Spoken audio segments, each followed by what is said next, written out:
What's going on, guys? It is the Last NASCAR Fan here, and welcome to a new die-cast set review. This isn't a complete set, unfortunately. I couldn't find 3 out of the 8, but 5 out of 8 is good enough for a video. We have both the exclusives, which makes it even better.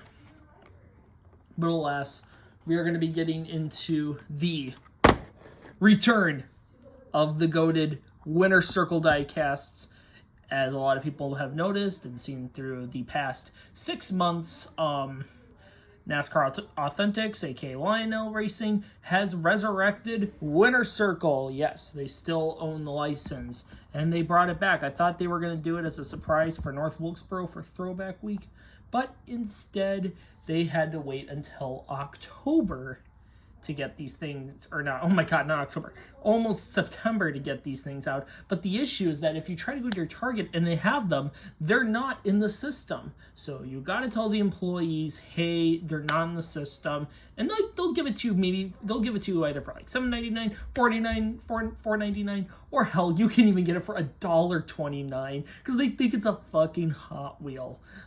Let's get into the review of every car along with packaging. So what we got here is a clamshell packaging reminiscent to the old action cars. A very odd choice, but I don't like it.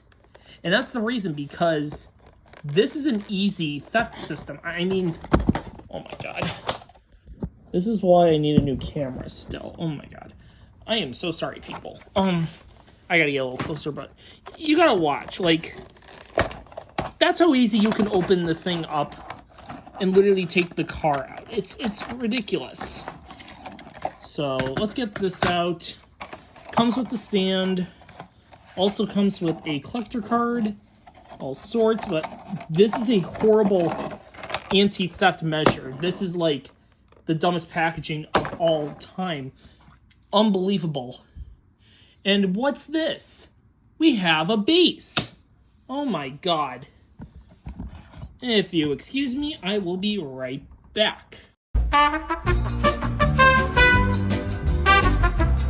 And we are back. So call that a little bit of a blooper, but you're going to need a triangle head screwdriver to get them off the bases, which is going to be very fun. But as long as you have a triangle head screwdriver, it's a no biggie. Just make sure. Lefty-loosey, pretty much. Get the screw all the way off.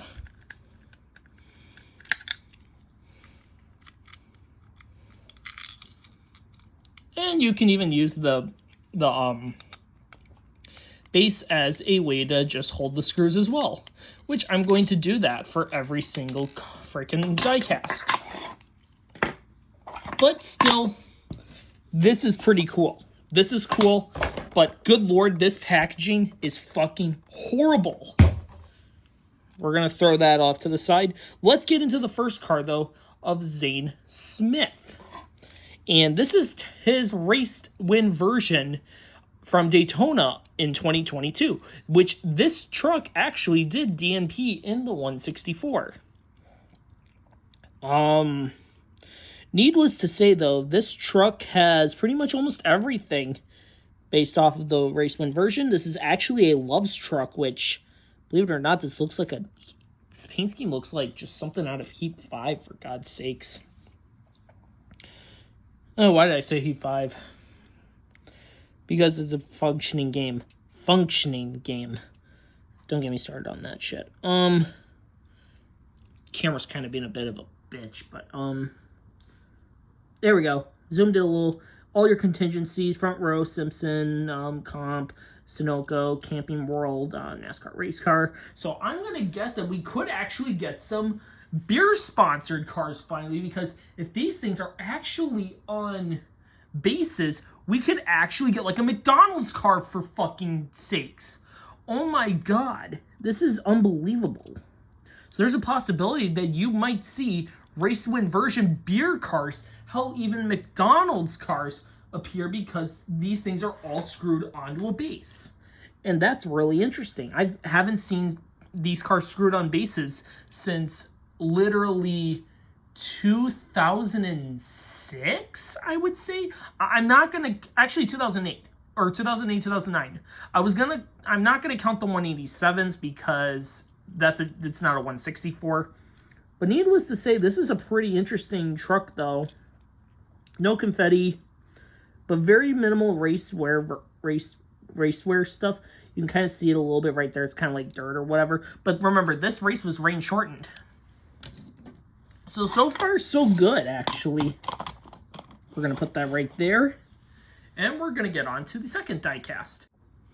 And we are back with the second die cast in this wave. And it is Austin Hill's 2022 Daytona race win version for Richard Childress Racing. And pretty much, this is the only Austin Hill 164 that's available to the public. There is a promo, the Global Industries, as well as another Bennett promo, but those are exclusive to employees, and we've only seen the Global Industries one right here on the deck lid. That one popped up on eBay, and someone luckily bought it for 15 bucks. God, I'm so freaking pissed that I didn't get it on time, but let's get this out of the package, shall we? Once again, package is fucking horseshit. This is like the worst packaging lineup. Like, I know you're trying to be cheap and all, but this is literally like fucking horrible. Like, you can literally fucking steal shit out of this. Alright, let's get this thing off of here. Take a trusty dusty screwdriver. And then begin unscrewing. And make sure your cat doesn't get that. She's gonna be pissed.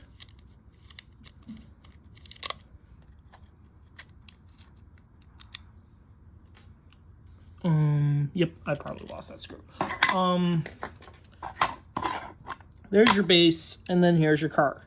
So this is Austin Hill's race win version scheme from Daytona, and this is another really cool car. And this also DNP'd in the Gold Series. This was offered and did DNP, so this is kind of cool to see DNP stuff get featured in the Authentics. I wish we could get more Austin Hill diecast featured in the Authentics because he is a big up-and-coming driver and he deserves a lot more fans. Ultimate 23 Karen, you bitch. I know you're a big Austin Hill hater, so guess what? This review is for you because you're such a Karen and because you hate Austin Hill so much. That's a long story. That's a rant for some other time. Pretty much though, sponsors up on the hood, Bennett, United Rentals, not much for contingencies, colors, white and blue, dark blue, light blue, turquoise. Global Industrial on both the driver and deck lid. Alsco is right there on one of the pillars. Got some more tiny sponsors up there. Can't really tell though because they're just so tiny. Maybe Sherwin, something like that. Bennett Transport's on the quarter panel. And then United Rentals, and then this was Austin Hill's inaugural Xfinity season, so he had the rookie stripes. But yeah, very solid car. Highly recommend getting that car. Let's move on to the third car. The third car we have here is Kyle Larson's 2022 Auto Club win, and this was actually the first car that was revealed for this wave that was leaked from the Hendrick Motorsport shop, gift shop. That whole controversy of everything that happened, including phone calls of one of the employees saying how we should have never let this out. This was a big secret, and it was revealed, unfortunately. Oh my god. Are you kidding me, man? This is why I hate this freaking camera stand with a passion. It's literally a piece of shit. Once again, inserts, got your card and everything. And I hate this packaging with a passion. This packaging is horrible. People are going to steal from this. People are going to sell it on the black market as stolen. Lionel, you gotta do better because you can't have packaging that's absolute horse shit. That's reminiscent to pretty much the older action collectibles stuff, which I love the old action collectibles packaging because it's resealable. But the issue is you don't sell it in fucking retail because you're going to get idiots. You're going to get people that are going to frickin' steal it. Once again, though, just get your trusty dusty screwdriver. I'm gonna get that screw out of the way. Where the heck it is. That out of the way, and then let's get this one out of the way. And you might see in the background as well that I am indeed a Kyle Larson fan. This is true. I have a hat in the background, so this is kind of like my appreciation for Kyle Larson, actually. I'm gonna get that screw out of the way. Good Lord, I got a lot of screws to pick up. But this is pretty much the Auto Club race win version. And the thing though is that Larson dominated this race, but you had the whole controversy with him side swiping Chase Elliott, and Elliott ended up wrecking, and Elliott fans were very pissed that day. And they still continue to be. A horrible season Chase Elliott has been enduring. Pretty much though, this thing has all the works. You get actual printed confetti, unfortunately, no real confetti. Real confetti only comes with 124s. But I like that they put printed confetti because this just takes me back to the 2000s, just to like 2007 specifically, when they did almost the entire Cup race win version die-cast for every driver, except for Clint Boyer, because he drove a Jack Daniels car, and they never allowed 164s for hard liquors. That's always been like a thing by like Action. Action has had a huge restriction, or like, we will not allow a 164 to have like hard alcohol. We'll allow beer and wine, but we're not going to have like hard like whiskey or rum. But yeah, pretty much your typical HedgerCars.com scheme. This is cool though. I highly recommend for any Larson fan, if you didn't get this in the Gold Series, this is a must to get. And let's move on to the fourth die-cast. Alrighty, on to the fourth die-cast. I will reveal the other three that were missing that I couldn't find. But here we have Alex Bowman's 2022 Las Vegas race win version from the Wave 1 of the Winner's Circle Authentics. So let's get this bad boy out of the package. Let's get that out of here. Got your card and everything. I'm gonna try and not knock over the camera, for God's sakes.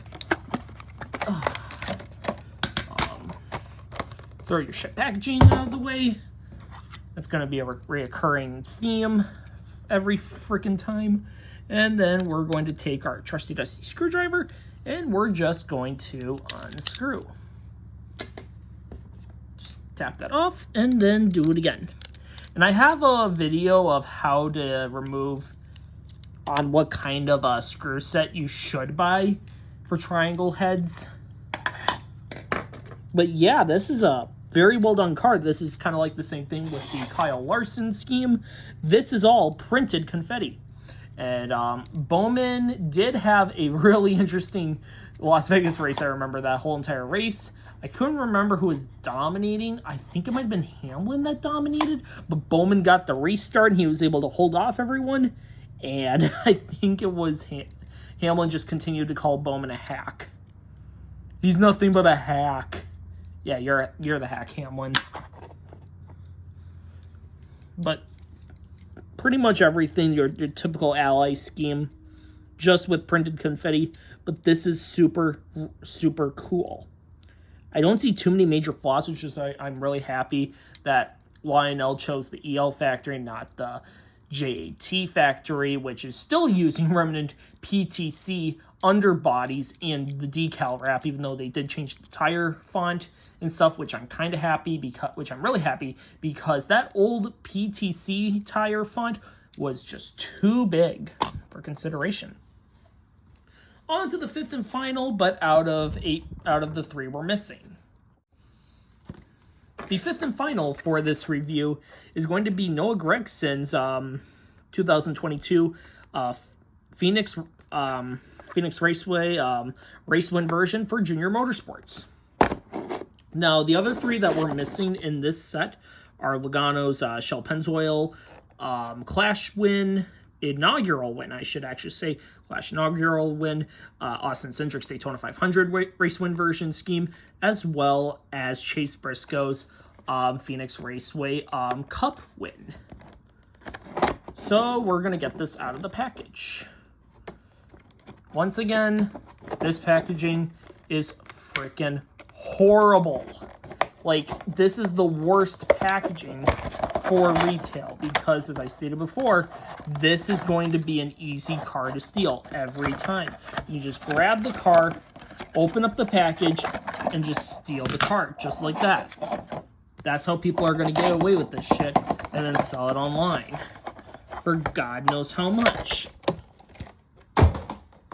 Throw that to the side, and then let's begin unscrewing this.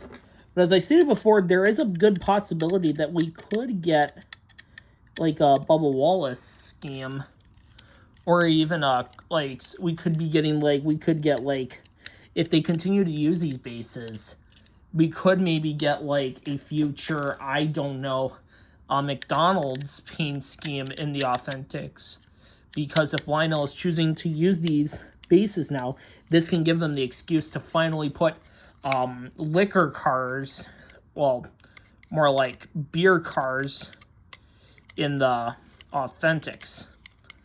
And I'm finally down for it for once, because, I mean, I don't have to get ID'd or anything, but if they're going to have to ID people because of that, then that's going to be another big controversy. This was a dominant race, though, for Gragson. Noah Gragson had a dominant car that entire race. I kind of got bored with that race because Phoenix is just very boring now. The whole gimmick of the dogleg being turn 1 just sucks completely. I miss the old layout where the start-finish line was on the back straight, where it's now the back straightaway. But, hence, this is a very good diecast. And for Noah Gragson fans, this is a must-have for your collection, pretty much. I think this was made in the Gold Series. I can't remember, but